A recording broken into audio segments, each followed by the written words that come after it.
सभापति महोदय, आज हम इस श्वेत पत्र पे चर्चा करने के लिए यहाँ पे शामिल हुए हैं।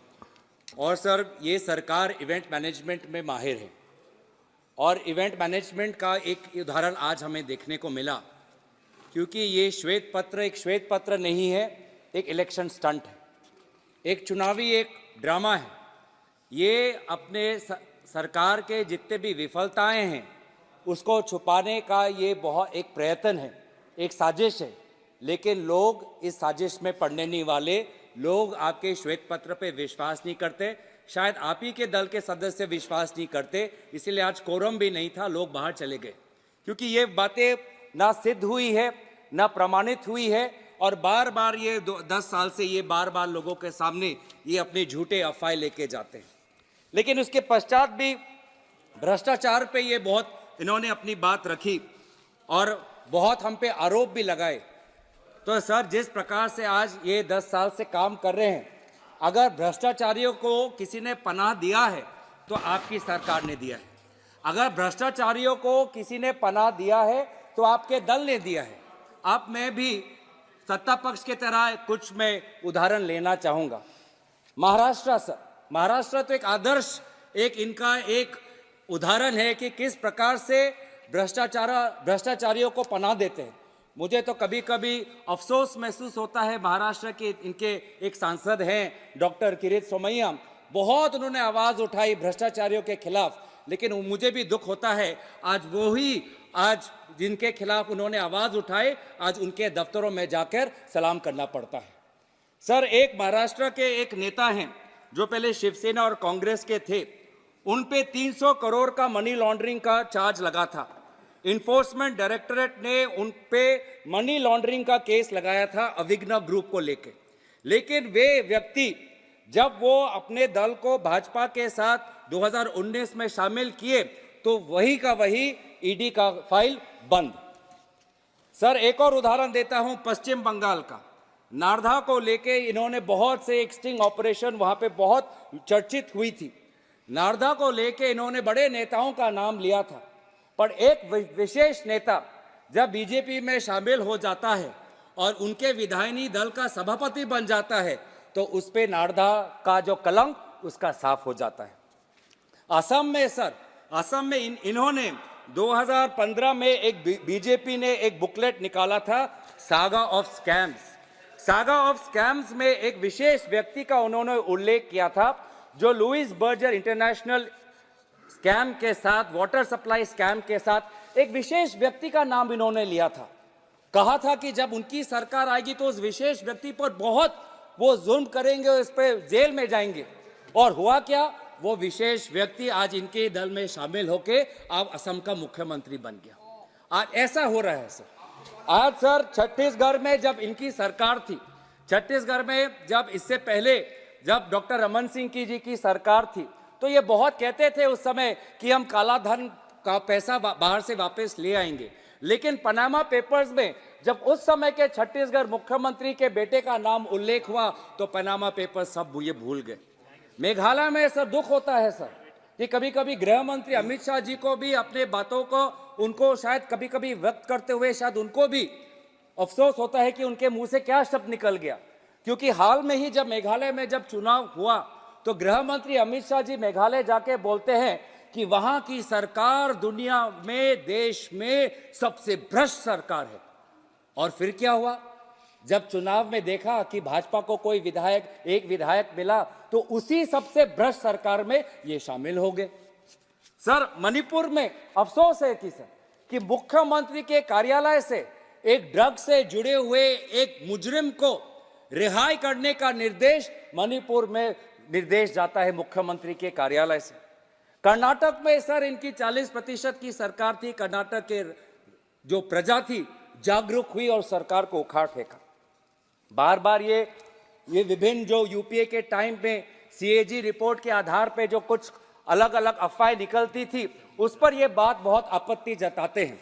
लेकिन मैं ये पूछना चाहता हूं कि कुछ महीने पहले सीएजी ने एक रिपोर्ट निकाला था कि द्वारका एक्सप्रेसवे को लेके बहुत वहां पे कॉस्ट ओवररन हुआ। तब तो सीएजी रिपोर्ट पर आपने कोई एक्शन नहीं लिया।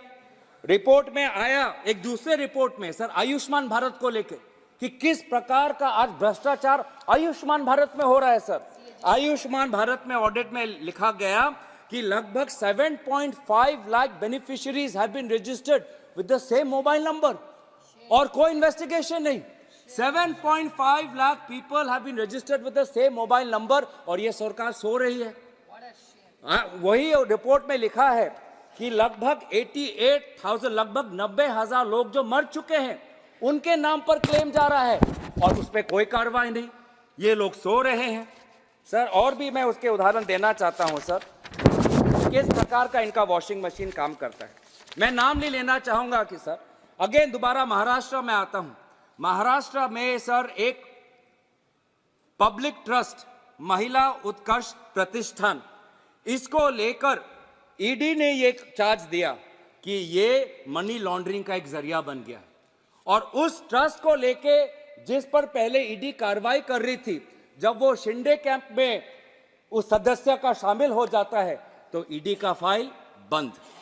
सर ऐसे ही शिंदे कैंप में बहुत से लोग हैं, मैं अगेन नाम नहीं लेना चाहूंगा, लेकिन एक फॉर्मर चेयरमैन है बीएमसी पे, उन पे भी ईडी का foreign exchange management act FEMA के तहत उन पे कार्रवाई चल रही थी। लगभग उनके जो बांद्रा में जो उनकी फ्लैट थी ईडी ने जब्त कर ली। नियरली 40 उनके प्रॉपर्टी पे कार्रवाई चल रही थी। जब वो बीजेपी के साथ शिंदे कैंप में चले जाते हैं कार्रवाई बंद। वैसे ही एक विधायक है जो टॉप्स ग्रुप के साथ जुड़े हुए हैं, उनको ईडी ने चार्ज किया कि लगभग 7 करोड़ का फायदा हुआ है, किकबैक मिला है एमएमआरडीए में, लेकिन वे भी जब बीजेपी के साथ शामिल हो जाते हैं तो ईडी पे बंद। तो ये किस हैसियत से बोल रहे हैं कि ये भ्रष्टाचार के खिलाफ है? किस हैसियत से ये बोल रहे हैं कि ना खाऊंगा ना खाने दूंगा? जो भी खाता है बीजेपी में शामिल हो जाता है, जो भी खाता है बीजेपी का जाता है। बीजेपी पनाह दे रही है। बीजेपी ने एक आश्रम खोल रखा है के लिए और सबसे ज्यादा अमीर लोगों के लिए। एक व्यक्ति है जिनके खिलाफ स्वयं प्रधानमंत्री बोलते हैं सर, एक व्यक्ति है जिनके खिलाफ स्वयं प्रधानमंत्री मोदी जी बोलते हैं कि इस पे 70,000 करोड़ का यहाँ पे इरिगेशन को लेके स्कैम हो रहा है। स्वयं प्रधानमंत्री बोलते हैं और फिर वही व्यक्ति आज प्रधानमंत्री से मिलते हैं और कहते हैं कि मैं महाराष्ट्र का नया उप मुख्यमंत्री हूं। ये हो रहा है सर। 70,000 करोड़ का ये भ्रष्टाचार का आरोप लगाते हैं। अरे हमने तो किसानों का 70,000 करोड़ का कर्जा माफ किया था, आपने तो एक विशेष भ्रष्ट से लिप्त हुए एक व्यक्ति का 70,000 करोड़ आपने माफ किया हुआ है सर। तो सर बार बार ये ईडी को लेके, ईडी सर आज बीजेपी का एक दूसरा अंग बन चुका है। ईडी को लेके सर आज हम ये देख रहे हैं कि किस प्रकार का मिसयूज ये ईडी के खिलाफ कर रहे हैं। ईडी का काम है भ्रष्टाचारियों को पकड़ना, लेकिन आज इन्होंने काम कर दिया है कि ईडी के द्वारा लोकतंत्र और विपक्ष की आवाज को कैसे कुचला जाए और बीजेपी में भ्रष्टाचारियों को कैसे शामिल किया जाए। ईडी इनका विशेष अस्त्र है। आज सुप्रीम कोर्ट में एक एफिडेविट में लिखा है, a clear trend of using ED raids as a tool of harassment has been indicated. The action rate on complaints filed pursuant to raids. कौन सा नियम है? बीजेपी पार्टी का नाम लेने के लिए इनको नोटिस देना होगा सर। ये सभापति महोदय, मेरी सरकार के ऊपर जो बोलना है बोलते रहे। ये पार्टी के ऊपर नहीं बोल सकते सर। आपने कांग्रेस का नाम लिया, आपने नोटिस दिया क्या? आपने नहीं दिया ना, बैठ जाइए, बैठ जाइए। आपने खुद नहीं किया, नहीं किया, आपकी गलती है। नियम खुद पालन करिए, फिर नियम सिखाइए। आपने नहीं किया, वो आपकी गलती है। सर, धन्यवाद सभापति महोदय। आगे बढ़ता हूं। आज एक clear trend of using ED raids as a tool of harassment has been found. What is the action rate on raids in 2005 to 14 was 93%.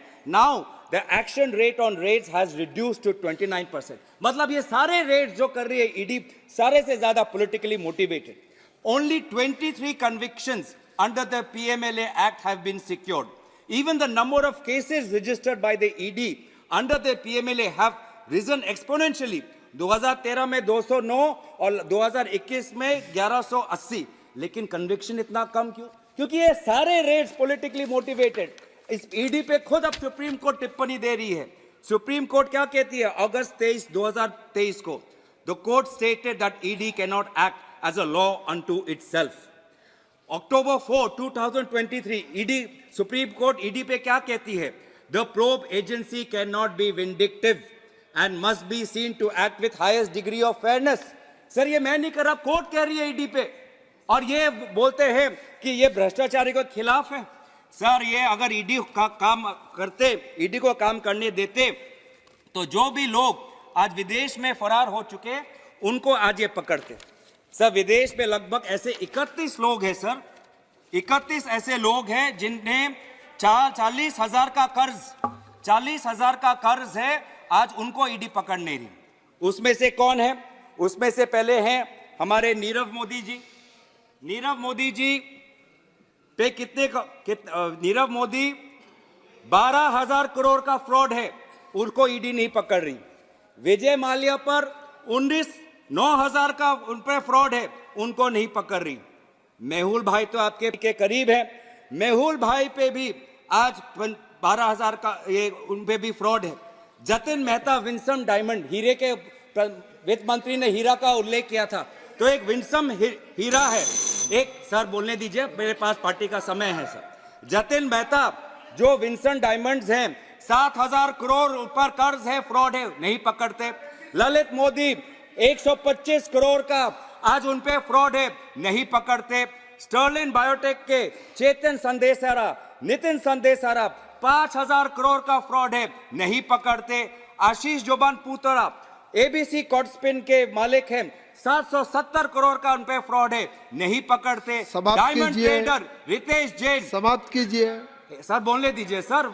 आज इन्होंने जो काला वाइट श्वेत पेपर निकाला है, उसके खिलाफ जो हमने काला पेपर निकाला है, उसके थोड़ा विवरण करने दीजिए। सत्ता पक्ष को डरने की जरूरत नहीं है। नीलेश परीख गणेश ज्वेलरी 2022 करोड़ पर का फ्रॉड है, उसको आज नहीं पकड़ते। तो ये है बीजेपी सर।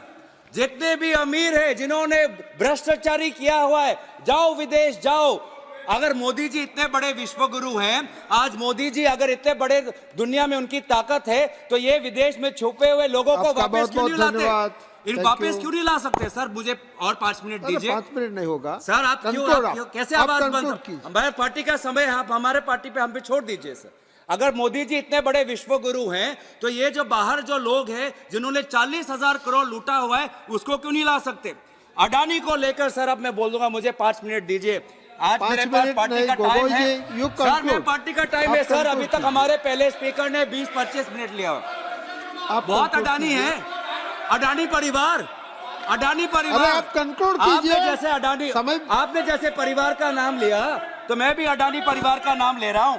अडानी परिवार आज धारावी में रीडेवलपमेंट प्रोजेक्ट करता है, धारावी में रीटेंडर प्रोजेक्ट करता है। 2,000 करोड़ से कम उन्होंने बिड किया, उनको धारावी प्रोजेक्ट मिल जाता है। ये कैसे होता है सर? आज अडानी परिवार से क्या करते हैं? अडानी परिवार के कंपनी में फाइनेंशियल टाइम्स सर, मेरे पास पार्टी के पास टाइम है, 10 मिनट ही बोला सर, आप आवाज नहीं बंद कर सकते। अगर पूरे पार्टी का वो हम पे छोड़ दीजिए सर, वो हमारे पार्टी पे छोड़ दीजिए। 15 मिनट बोले, हमारे पार्टी पे छोड़ दीजिए। 15 मिनट मेरे पार्टी पे बोल। अडानी परिवार में एक चाइनीज है, चांग, उन्होंने 12,000 करोड़ कोयला का ओवर इनवॉइसिंग किया है। उस 12,000 कोयला का इनवॉइसिंग पे आज हमारे देश के ग्राहक, आज बिजली का भाड़ा बढ़ चुका है, उस पे कोई कार्रवाई नहीं होती। क्या आज अडानी परिवार पे जब भी अडानी परिवार का मोशन या रिजोल्यूशन सर, मेरा टाइम नहीं, मोशन और रिजोल्यूशन जिस विषय पर है हमारे वही पार्टी बात का जो करेंगे। टाइम है, नहीं कटना चाहिए। 59 पेज का जो ये व्हाइट पेपर है सर, उसमें संदेशारिया कहाँ है, विजय माल्या कहाँ है, ठीक है, उसमें थैंक यू अडानी कहाँ है, उसमें अंबानी कहाँ है। जैसे कि मैं कह रहा था तो सारे कि अडानी परिवार पे आज एसबीआई की बात करते हैं। अडानी दूसरे स्पीकर का नाम बोलता हूं, $1 बिलियन का लोन मिलता है ताकि वो कोयला ऑस्ट्रेलिया से ले, तब इनको कुछ नहीं पता है सर। मैं दूसरा नाम पुकारता हूं, कंट्रोल कीजिए। बस दो, मुझे और 2 मिनट लीजिए। राजीव रंजन सिंह जी, ठीक है, thank you. Rajiv Ranjan ji,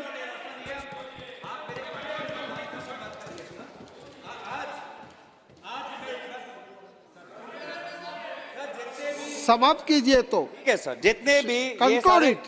thank you sir. In conclusion मैं ये बोलना चाहता हूं अर्थव्यवस्था की ये बात करते हैं, इनके ही सरकार के दौरान जो अर्थशास्त्री काम करते थे उनका क्या कहना है, बस मैं उनके एक एक लाइन बोल के मैं अपनी बात खत्म समाप्त करता कीजिए हूं। बात खत्म ही अभी। कर रहा हूं। 5 व्यक्तियों का नाम लूंगा। उर्जित पटेल, आरबीआई का गवर्नर, उन्होंने आज अपने पद से इस्तीफा दिया। पहली बार ऐसा हुआ कि आरबीआई गवर्नर, क्योंकि इनके सरकार के इलेक्टोरल बॉन्ड के स्कीम के खिलाफ थे, आज आरबीआई गवर्नर उर्जित पटेल को इस्तीफा देना पड़ा। सुभाष गर्ग जो फॉर्मर किताब, चलो क्या हो रहा है सर? राजीव रंजन जी अब बोलिए। सभापति महोदय